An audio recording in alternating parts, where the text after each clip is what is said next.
dia, boa tarde ou boa noite. Bom dia, boa tarde, boa noite. Bem-vindo ao Café Tílico. Estamos de volta para falar sobre China, Brasil e tretas.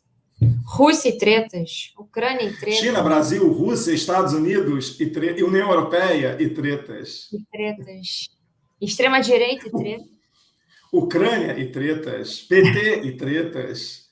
Na verdade, eu acho que e tretas pode ser o nome, inclusive, de um podcast. Exato. Pode tretas. Pode tretas. Cara, mas né? É o podcast que fala do Brasil. Que é basicamente isso. O que temos em comum em todos os episódios. Todos estão imersos em tretas. Não teve um que tenha sido... É verdade, vamos falar de amenidades, né? Verdade, a gente tem que fazer uma editoria paralela para falar de amenidade. Mas vamos voltar ao tema. E aí, Patrícia?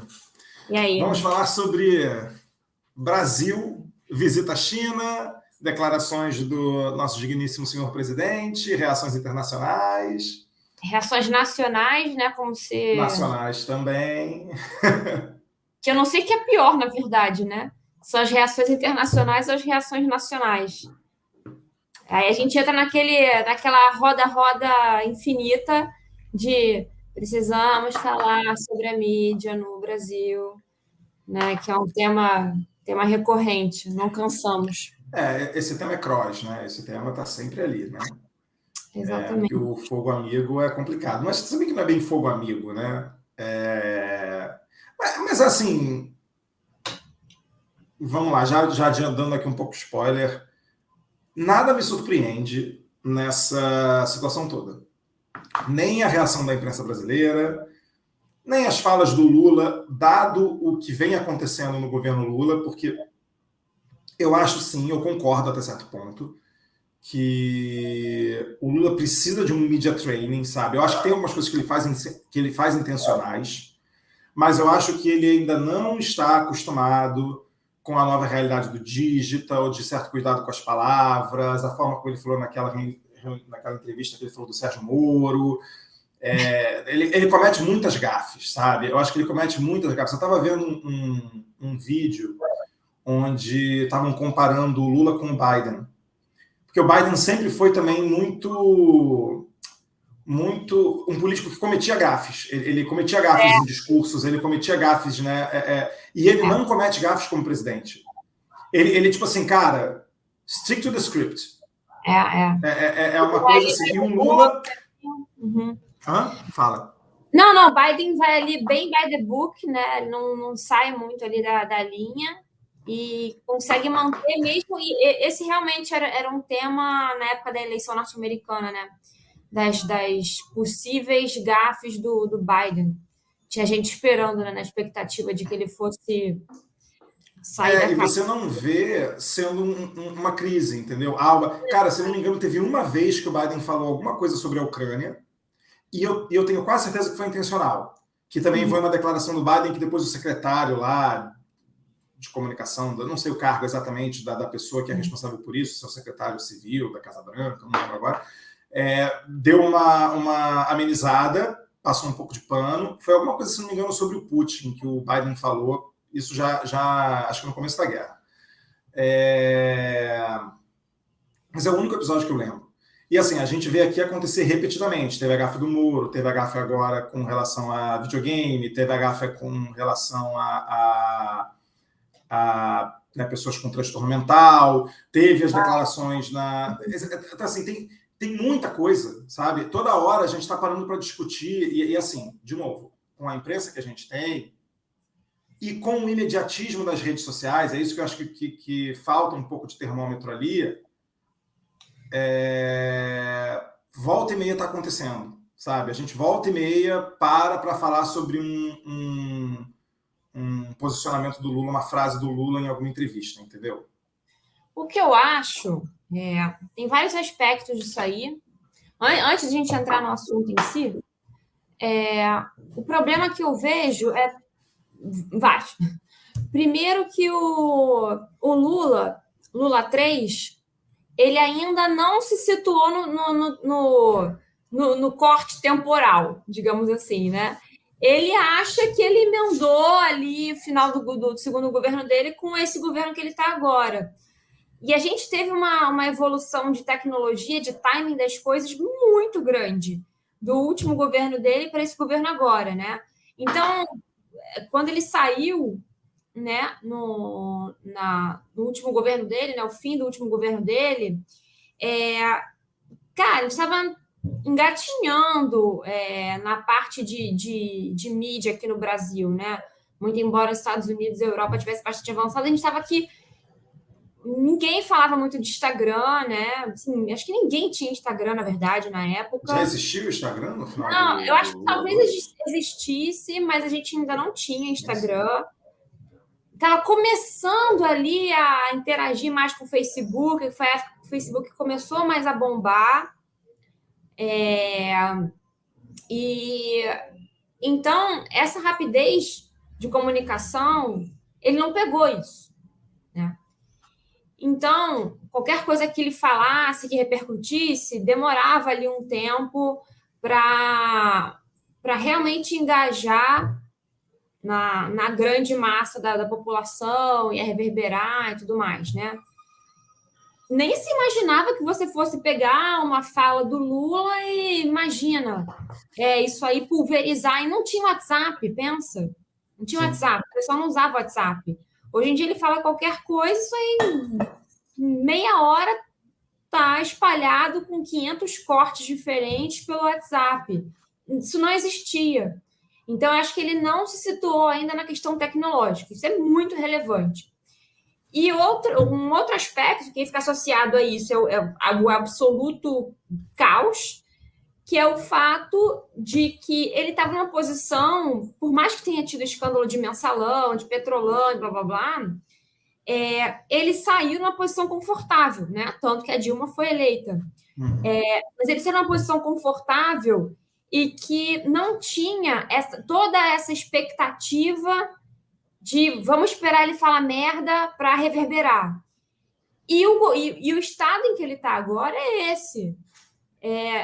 Todo mundo fica o tempo inteiro na expectativa dele falar alguma coisa para já lançar um corte contra.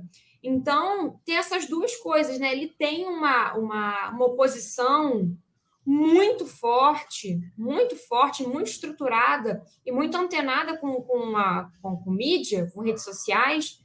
E isso aí é caótico para ele, né? Então, acho que ele não se citou ainda. Que ele tem uma galera jogando contra, que é muito estruturada, e a questão de redes sociais, que também, entendeu? Ele não está discursando mais, e isso aí só o Jornal do Brasil publicando no dia seguinte. É diferente o timing agora. Sim, o timing e o controle, né? Não é mais a comunicação não é mais unilateral. Mas eu acho que você foi muito precisa, assim, porque basicamente o que eu vejo é a mesma coisa, né? Você tem um Brasil mais polarizado, então você tem uma galera mais polarizada, muito mais polarizada, né? Na verdade. Infinitamente. Torcendo contra e buscando, pensando coisas. Você tem um cenário, para mim, o exemplo mais tangível de como o Lula é um político muito hábil, mas fora do seu tempo, né? É o fato de que todas essas polêmicas são em cima de declarações dele em entrevistas, e não em cima, por exemplo, de um tweet. Porque o Lula não é um político que tem o hábito, né, de trabalhar o Twitter, de fazer Twitter, né, ele não é ele que cuida de nada disso, ele não olha para isso. Dizem que ele nem tem WhatsApp no celular dele, não sabe como o WhatsApp funciona. Então, assim, ele não é algo, eu acho que é algo que ele relativiza muito, entende? Sim. Que ele acha que, tipo assim, uma coisa ali nas redes sociais e as pessoas estão tomando decisão por isso. E, óbvio, né? Então, assim, você tem o cara fora do seu tempo, você tem a questão do time jogando, porque você tem uma nova realidade midiática, de fato. Porque mesmo o Facebook daquela época, você comentou lá, já existia, mas não era o Facebook de hoje, não eram os algoritmos de hoje, não eram as redes nocivas do jeito que elas são hoje, né, com esses algoritmos que favorecem polarização. Isso foi algo que foi mudando ao longo dos anos, né, com cada vez mais machine learning para tipo, entregar para você conteúdo que você vai gostar. E nessa de entregar para você conteúdo que você vai gostar, foi te entregando, na verdade, criando os efeitos de bolha, né, e etc e tal, que levaram a essa radicalização geral. Mas, assim, a gente está um pouco fora do tema, mas nem tanto, porque, na verdade, justamente é como reverberou tudo o que aconteceu na visita das visitas internacionais do Lula recente, né? É a base que inclusive... A base da polêmica é essa. Na verdade, acho que não foi nem a fala em si, mas eu acho que o pulo do gato é a gente entender por que se ganhou uma abrangência tão grande, né? Assim, porque, na minha opinião, não foi tão problemático. Polêmico. Problemático, assim. Porque eu acho que, de novo, aquela frase que a gente já falou aqui algumas vezes, né? A gente vive hoje uma era em que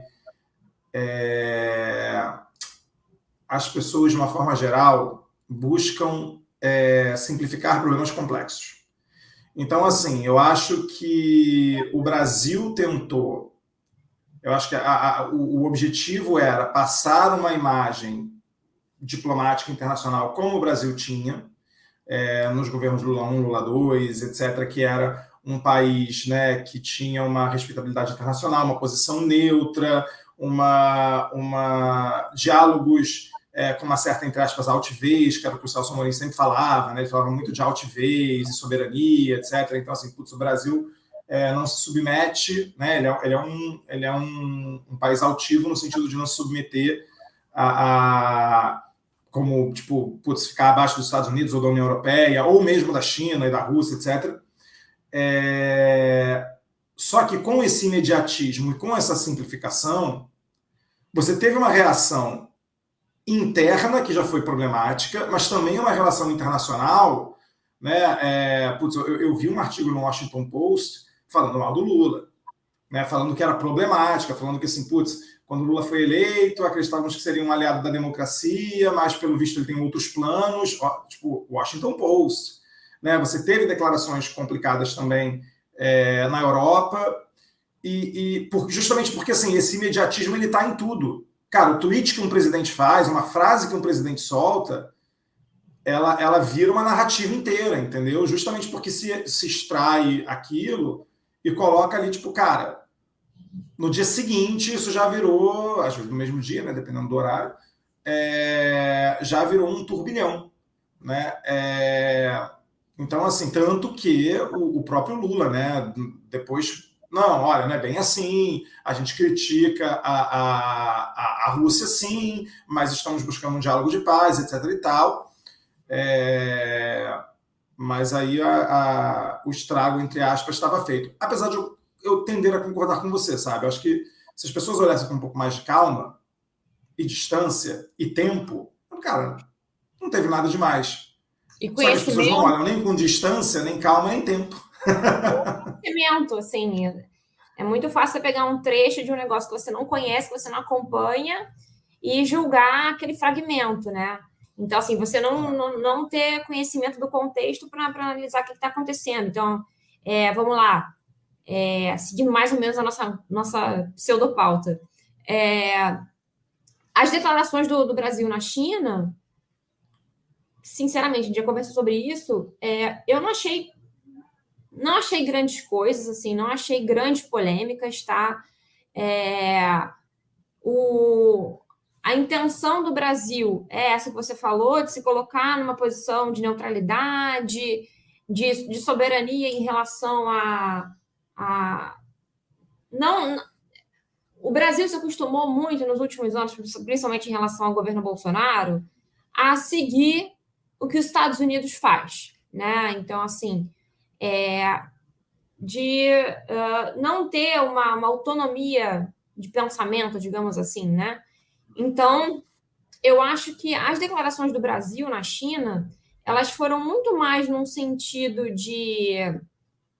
eu não vi tanto uma crítica aos Estados Unidos, assim, do jeito que as pessoas estão falando. Eu acho que foi simplesmente uma questão de, olha, não tenho que ficar concordando de dólar ser a única moeda viável para transações internacionais. Por quê? Por que tem que ser? Né? Por que a gente não pode formar outras parcerias? Por que o Brasil tem que formar parceria só, né, de acordo com o que os Estados Unidos querem fazer, sendo que a China é o maior parceiro comercial do Brasil, né? O potencial econômico de crescimento da China atualmente é maior do que os Estados Unidos, né? Os Estados Unidos vem enfraquecendo em relação a isso. A China é o maior parceiro comercial. Então, assim, eu acho que se você pegar de uma forma macro, você consegue entender o passo a passo do que o governo do Brasil está fazendo. Então, por exemplo, depois que o Lula assumiu, a primeira visita que ele fez foi à Argentina, entendeu? Que o Bolsonaro rechaçou a eleição do Fernandes, né, durante todo o processo eleitoral argentino. Então, a primeira visita que o Brasil fez foi à Argentina. Logo na sequência, ele foi aos Estados Unidos, que também, de forma bem peculiar, né, mas óbvio, seguindo, né, a aliança que o Bolsonaro tinha com o Trump, o Brasil, né, o Bolsonaro não congratulou a eleição do Biden e não visitou os Estados Unidos, né? Formalmente, né, não fugido em Miami, enfim, né? Mas oficialmente, enquanto presidente, ele não visitou e não congratulou o Biden. Então, se você desenhar na linha do tempo o que o Lula tem feito, as viagens que ele tem feito, são totalmente estratégicas. Então, a Argentina, para quê? Fortalecer Mercosul, fortalecer a união dos países da Latinoamérica. Depois ele foi visitar Biden, depois foi a China na sequência. Então, assim, eu acho que isso mostra que tem uma estrutura de governo pensada aí, né? É estratégico.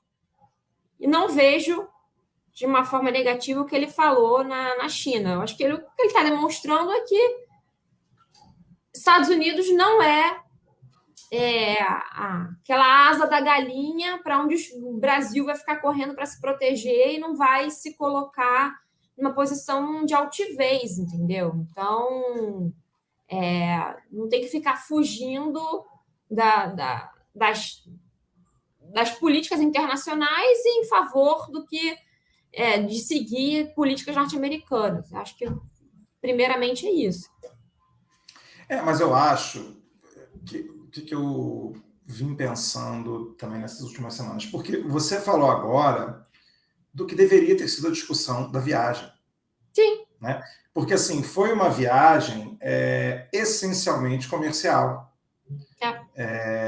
Para acordos, e teve a questão do BRICS lá também, da Dilma, né, assumindo a presidência do banco. E essa discussão, para mim, por exemplo, a discussão sobre, cara, moeda local nas transações para a América Latina, que também o Brasil está tendo, de outro parâmetro para negociação que não seja o dólar entre Brasil e China. Cara, isso daí você pode concordar ou discordar, mas são visões econômicas, visões de sistema econômico, etc. Só que, justamente, e aí a gente volta no primeiro ponto, que era off-topic, mas nem tanto. A visita, as pessoas de hoje não estão conversando sobre a visita do Brasil à China, sobre todos os acordos comerciais, e o que foi fechado, e o que é mencionado, né? Sempre mencionam, Brasil assinou não sei quantos acordos comerciais, etc. e tal. Só que o que capturou a pauta?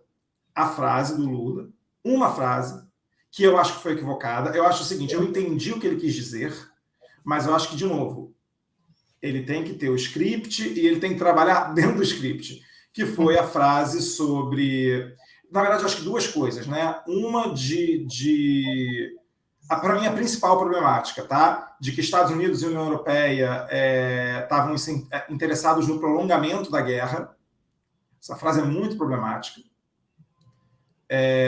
E que o Brasil queria paz, etc. e tal.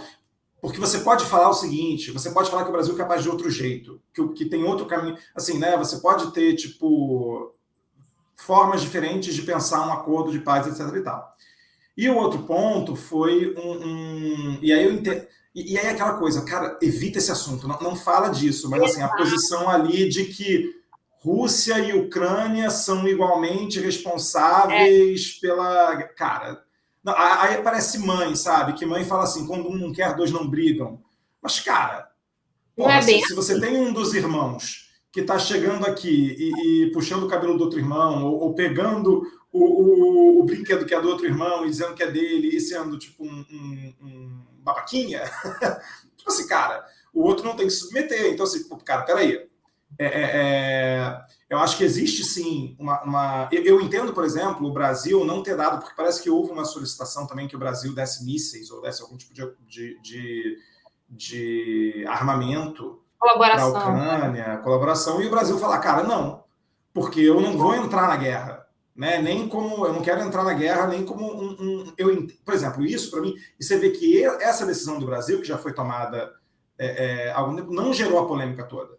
Porque é compreensível o Brasil não querer mandar guerra para a Ucrânia, mandar armamento para a Ucrânia, né? Agora, o Brasil falar que Ucrânia e Rússia são igualmente, ou dar a entender, não lembro a frase exatamente que o Lula falou, mas dava a entender que a corresponsabilidade...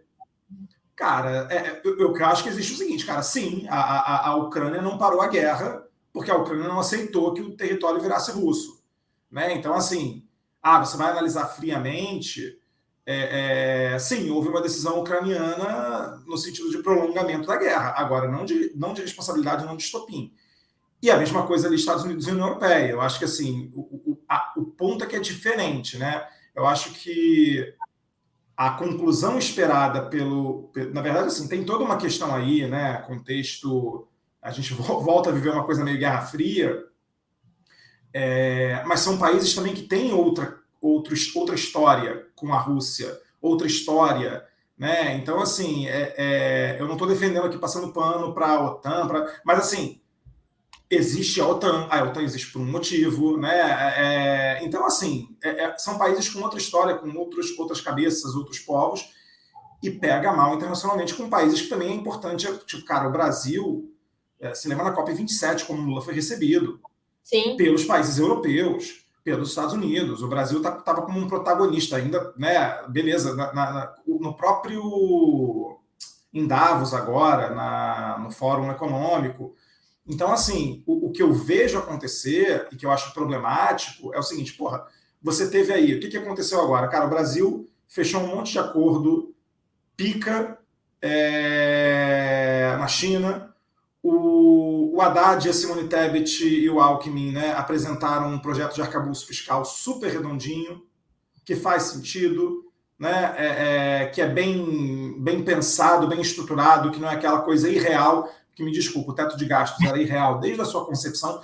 O governo Bolsonaro jogou ele na estratosfera, né? O governo Bolsonaro furou, ele não fez um furo no teto, né? Ele fez uma cratera no teto ali que, cara, não tinha mais nada.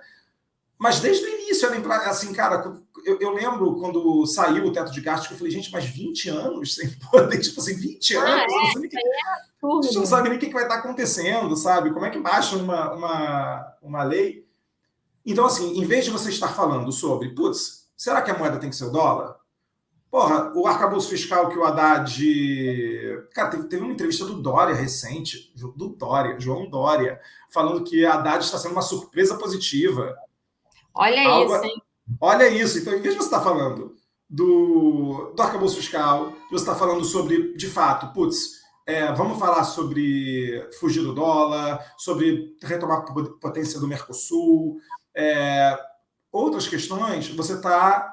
Não é um tweet, porque o Lula não é um presidente digital, mas é uma frase mal colocada do Lula, que ele está agora em Portugal, inclusive, não sei se já voltou, mas estava lá se explicando para a comunidade europeia. Não foi bem isso que eu quis dizer, não foi isso que eu disse, blá, blá, blá. Entendeu? Então, assim... eu acho que em relação ao problema é justamente isso que a gente estava falando no início. O Lula, ele precisa atentar à pauta, entendeu? Fica na pauta. É isso que precisa ter. Ele não tem uma assessoria de mídia que funcione. Eu acho que, na verdade, o governo dele não tem, né? O governo dele precisa estruturar uma assessoria de mídia que seja funcional. Então, para você também não ter Porque toda hora... E é isso, assim, o que eles têm que entender é que as pessoas estão esperando gafes. Essas gafes vão acontecer. Eles precisam minimizar isso.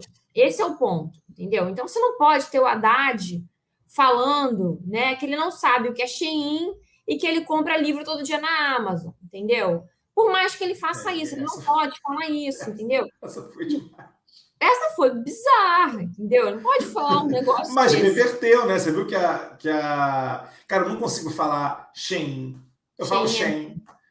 Então, assim, mas você viu que vai ter uma fábrica no Brasil, parece que vão gerar, a expectativa de gerar 100 mil empregos, cara. Mas aí é que tá, qual é a reverberação que isso teve em relação à fala inicial, né? Não, total, Eles não conseguem pulverizar os pontos positivos do jeito que a oposição pulveriza as gafes que eles cometem. As gafes vão acontecer, claro. Esse é o ponto, vão acontecer. O que tem que acontecer é eles tentarem seguir um mínimo de um protocolo de mídia para evitar isso tudo. E assim, o Lula precisa... Ele é ótimo e um grande ponto positivo do Lula é a improvisação. Mas ele precisa guiar essa improvisação dele. Né? É um grande diferencial, mas que precisa ser trabalhado ali para não se voltar contra ele. Então, ele precisa ter ali em mente pontos que ele não tem que tocar. Então, se você vai à China fazer acordos comerciais e tudo mais, se atenha a isso, né? Se alguém tocar no assunto Rússia e Ucrânia, esquece, muda de assunto, fala de outra coisa, né? Pega, não sei, de repente... debate... Pega, de repente... fala. Não, mas é que quando está tendo debate na televisão, eles fazem isso tão habilmente, né? Sim, exato. Não, mas... o moderador pergunta sobre uma coisa e eles...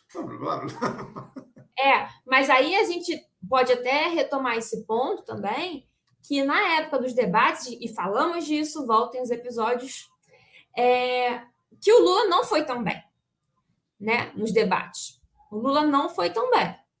A sorte dele é que o Bolsonaro é uma ameba paralítica sabe?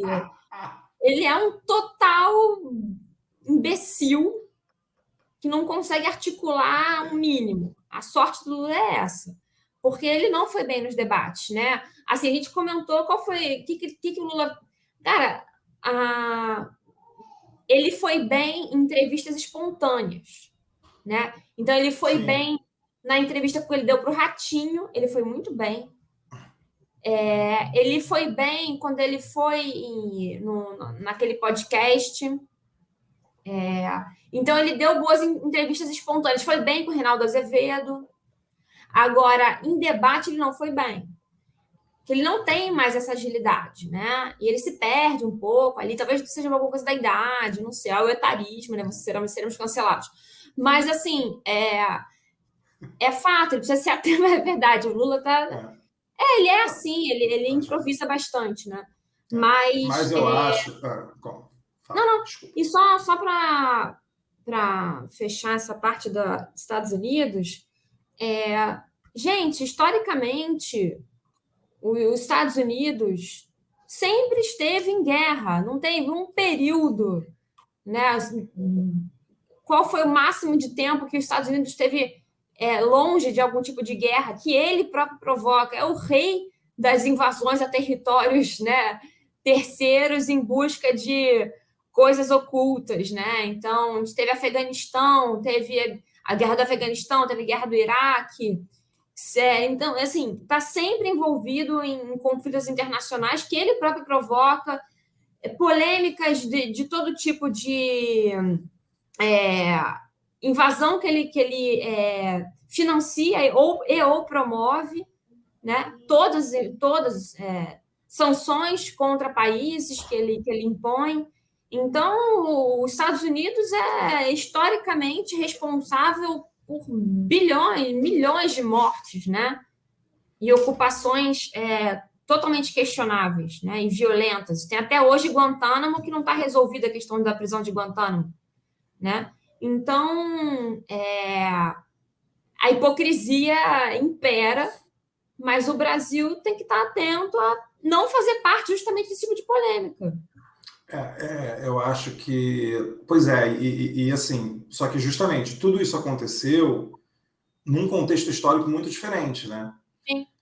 Hoje eu duvido muito, você vê como a guerra do Afeganistão era questionada internamente nos Estados Unidos, né? Então, assim,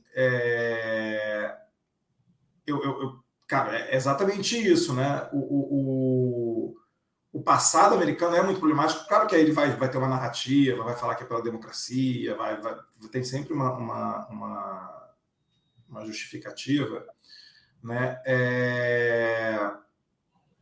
Mas o problema também é o seguinte, né, Patrícia? A gente falou já sobre isso também lá atrás. A guerra da Ucrânia ela é diferente, porque Sim, ali são exato. europeus. É, Não é os Estados Unidos lutando lá no Oriente Médio. exato, São europeus, são refugiados europeus. exato. Né? E isso, para o mundo ocidental, é muito chocante. É questionável, é eticamente errado.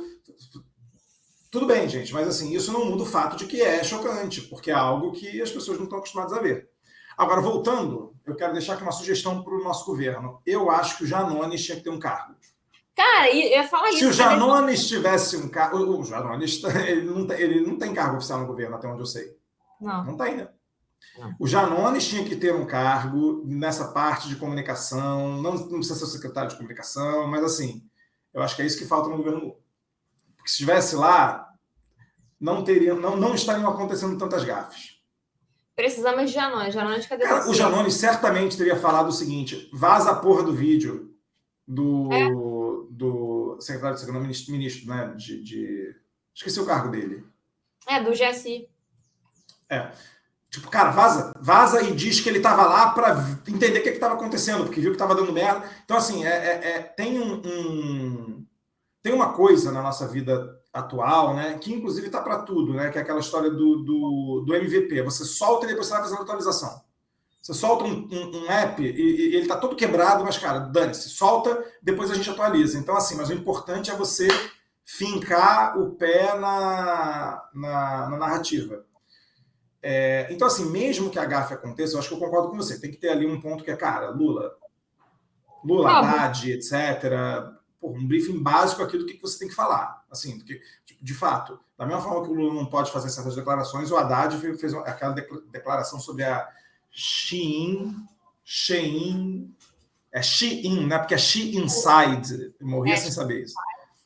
A Shein nunca poderia ter feito, mas enfim, cara, fez, transforma num meme, faz uma brincadeira, transforma o Haddad num cara super culto. Porra, o Haddad compra um livro por dia, cara, tipo, mesmo que a gafe aconteça, tenta reverter. Só que o governo é muito incapaz, eu acho, é. nessa relação com as redes sociais e com Muito lento, muito lento. muito lento, justamente porque acho que acredito viver em outro tempo. Né? O É. Lula, pessoalmente, com certeza, mas eu acho que dentro do próprio governo falta essa habilidade, entendeu? Falta como é que chama? Community manager, um social media coordinator, faltam umas coisas assim dentro do governo Lula. Não, porque assim, a gente está mais inteirado, acompanha mais. A gente sabe que não existe o fantasma do comunismo, né? A simpatia ideológica do Brasil com a China e que vão tomar a sua casa e que o Boulos vai, né, aparecer aí na sua Tadinho do Boulos. porta, tadinho do O Boulos, Boulos né? está lá tomando café. Exato, tá passeando com o Celtinha dele. Então, assim, a gente sabe que não é assim que funciona, mas as pessoas estão esperando por isso. Então, é simplesmente eles falarem alguma coisa que já vão emendar. Então, para mim, é muito claro que o problema é de comunicação, não é um problema de viés ideológico, não é um problema de concordar ou não concordar com guerra, é um problema de comunicação, de media training, desses atores terem um discurso comum, né? Então você não pode falar uma coisa, o fulaninho, horas depois fala outra, ficar como consertando, remendando, não dá para você fazer isso. E aí, só para a gente ir rumando, você comentou sobre Portugal, né? O Lula está em Portugal agora e fez uma declaração ontem, né, junto ao presidente de Portugal.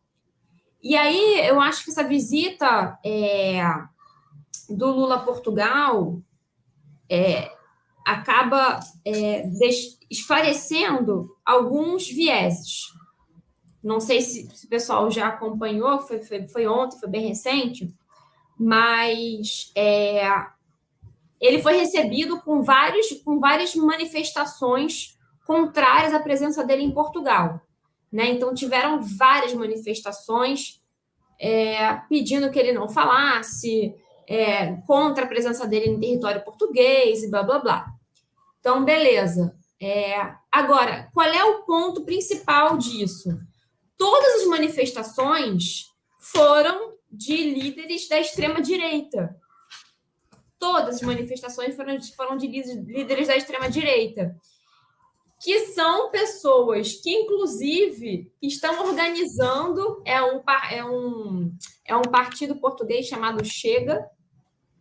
O líder desse partido, ele é associado ao Bolsonaro, vai receber o Bolsonaro para algumas reuniões e sei lá o que eles estão organizando. Então, assim, o fato dessas manifestações portuguesas serem lideradas por representantes da extrema-direita contra a imigração, pessoal homofóbico, xenofóbico e etc., é sintomático de que, na verdade, toda essa oposição ela é muito bem segmentada, entendeu? Então, assim, as pessoas que estão fazendo barulho são pessoas muito específicas e que aí se aproveitam do espaço que esse tipo de notícia tomou dimensão para surfar na onda contra o Lula. Então, isso eu acho importante para ver que não tem tanto lero-lero quanto as pessoas estão dizendo que tem, tá? É muito menos. Então, eu acho que a mídia precisa trabalhar isso, a mídia brasileira precisa colocar esses pontos, porque amanhã vai ter um bando de manchete falando que Lula é hostilizado em Portugal e que piquetes contra o Lula, né, não sei o quê, movimentos portugueses contra a presença de Lula em Portugal e a Europa. Cara, quem é que está fazendo esses movimentos, né? Quem são esses políticos portugueses que estão contra a presença do Lula em Portugal? Isso não vai ser falado, vai virar só uma puta manchete sensacionalista que vai queimando a imagem do governo, sabe? Então, as pessoas precisam estar atentas a isso também, na minha opinião. Não, e que vende uma narrativa aqui pra cá que não é real. Eu pedi um segundo, porque minha cachorra tá enlouquecida. Você viu um rabo passando aqui agora? Pô, ela tá enlouquecida, eu preciso abrir a porta para ela. Um segundo. Seja livre, Carmen. Ai, você feliz, minha filha. Porque ela tava aqui comigo, deitadinha, mas agora ela quis sair. Eu acho curiosíssimo, né? Porque existe da mesma forma que o Bolsonaro é o Trump dos trópicos, esse cara que eu esqueci o nome dele do Chega é o Bolsonaro português, né? Exato. E acho que você toca num ponto que é justamente... E aí eu volto que os Janones têm isso na cabeça. Que é o seguinte, é muito mais fácil para a extrema-direita ser oposição. Exato. Mas muito mais fácil. Mas muito mais fácil. Até porque você vê, tipo assim, eles eram um governo que eles não sabiam ser governo. O governo Bolsonaro não tinha política, não tinha nada. A política do governo Bolsonaro era roubar, né? Era tipo assim, esquema de propina na vacina, esquema de propina no MEC, com os pastores lá com a Bíblia, esquema de lavagem de dinheiro, de rachadinha, de não sei o quê. O lance deles no governo não tinha política pública. O governo Bolsonaro não tinha política pública. O governo Lula tem. Existe uma visão de Estado, existe uma visão de sociedade brasileira. O cara está ali propondo coisas, está propondo arcabouço fiscal, está propondo reforma tributária, está propondo programa social, está propondo visão econômica, etc. e tal. E essa extrema-direita, ela vive de um maniqueísmo, né, que é essa simplificação do contexto político, que é fácil demais ser oposição, é só dar porrada em tudo. É só dar porrada em qualquer coisa que é governo, qualquer coisa que é esquerda, qualquer coisa que é centro-esquerda, e taxar de comunista, taxar de herege, taxar de... Aí você vai pelo viés que você quiser, pelo viés ideológico-político, pelo viés religioso, pelo viés dos costumes. Você vai dizer que o cara ali basicamente é um satanista, entendeu? Que é o anticristo. Né? A melhor coisa para eles é eles serem oposição, entendeu? Não precisam se preocupar em defender absolutamente nada, só batem. Só batem, é só bater. Eu acho que o problema do Bolsonaro, na verdade, é que, assim, ele cometeu crimes demais, né? Ele é, tipo assim, cara, ele é crime de responsabilidade, é a coisa da pandemia, é a coisa agora das joias, é os esquemas pessoais dele, da família. Então, assim, é muita coisa, e eu acho que tem ali um medo, né? A coisa dele ficar inelegível, a coisa dele poder ser preso, uma inabilidade também de levar a coisa. Mas, em teoria, era para ele estar surfando uma onda aí de oposição, de bater no governo Lula para cada gafe dessa, que a extrema-direita já está fazendo. Mas, assim, tem toda aí uma discussão sobre o futuro líder da extrema-direita no Brasil. Esse partido Chega, cara, eu acompanhei, enfim, eu tenho família em Portugal, é perigosíssimo, entendeu? Porque, de novo, é um partido que vem crescendo, como em todo lugar do mundo, né? Você vê essa extrema-direita reacionária ganhando força, né? Ganhou as eleições na Itália, o Chega tem mais... enfim, eles têm um diálogo grande com mais deputados. Eles têm uma ligação grande com a extrema-direita italiana. Total. Mas essa extrema-direita global, ela é conectada. Assim, eu acho que ela não é centralizada e organizada, não é um movimento tipo que tem um líder global. Eu acho que não, a minha visão não, mas assim. Eles agem em conjunto. Mas eles agem em conjunto, eles fazem parcerias, o Steve Bannon vem para cá, ajuda o Bolsonaro, vai para lá, ajuda o Ciclaninho. Então, assim, eles se falam, né, pelos seus interesses em comum e pela sua visão de mundo em comum, assim. Mas que a gente sabe que é extremamente medonha, né? Eu tenho muito medo de um futuro, enfim, né? onde a gente veja de novo a extrema-direita voltando ao poder num país como os Estados Unidos, entendeu? Num país como a França, como a Inglaterra, como o próprio Brasil, assim, cara, o potencial para o futuro da humanidade, assim, é muito problemático, entendeu? Na época que a gente vive de um contexto aí de risco global por conta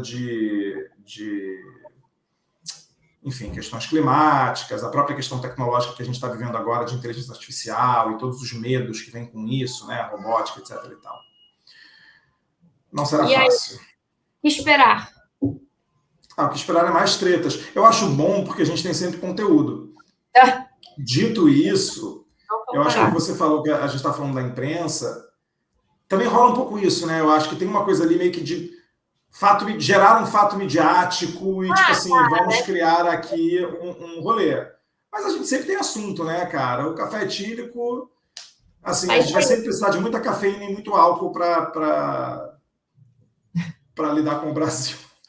Não, e a gente volta sempre na questão da mídia, né?